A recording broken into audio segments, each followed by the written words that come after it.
The last decade has brought an alarming rise in the number of babies born in the U.S. with syphilis. New CDC data showed more than 3,700 babies born with the disease in 2022. That's 10 times the number born in 2012. To explain why we're seeing that increase and what can be done to reverse the trend, we're joined by Dr. John Van Scherry, Chief of the Division of Pediatric Infectious Diseases at LSU Health in Shreveport, Louisiana. Doctor, welcome. So let's start with what is driving that increase? What's behind those numbers? So when we see syphilis in babies, which we call congenital syphilis, that's an indicator of the amount of syphilis that's in the community. And that it's an indicator, it's like a canary in a coal mine. When you see babies with syphilis, it means there are lots of adults with syphilis. And we've known that for decades.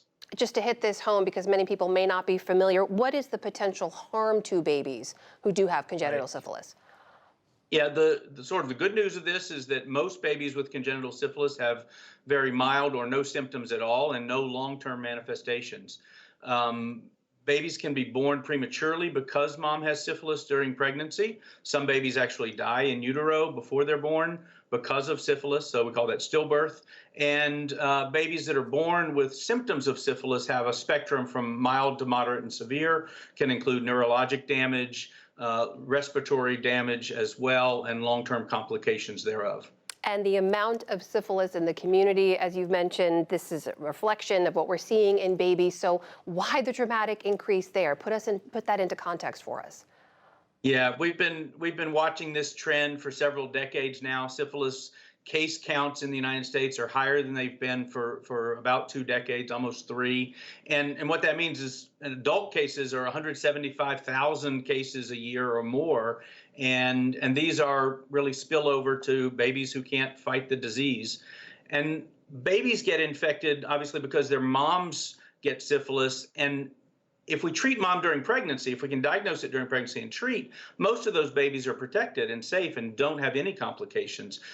Part of what we're focusing on, with this new data is that there's a large number that are preventable. 90% by estimate are preventable cases of babies infected with syphilis.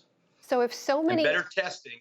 Yeah, if so many are preventable, and we do have tests and there is treatment, why isn't it working? There are a lot of reasons. Some moms don't start into pregnancy care until very late or show up at the hospital ready to deliver. So that's a piece of it. In some places, in Louisiana, we test 3 times during pregnancy for women.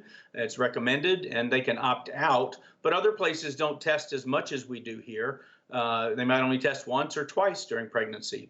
There's a lot of judgment by the physician about, well, my patients are not at risk for whatever reason, and they may not test when they really should be testing.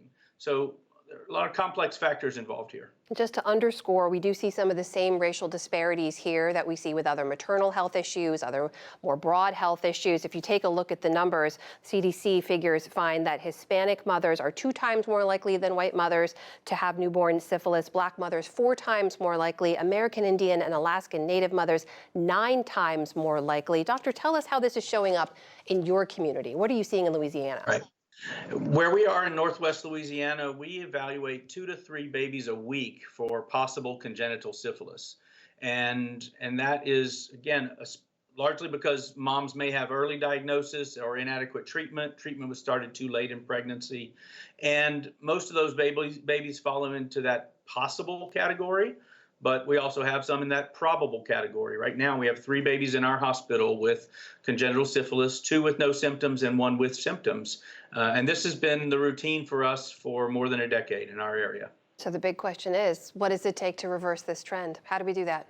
So it's going to take a national political will to do something about STIs. They are a scourge in our communities, and we need to just admit that, our system of health in the United States is failing to do its job to curb STIs, sexually transmitted infections broadly, including syphilis.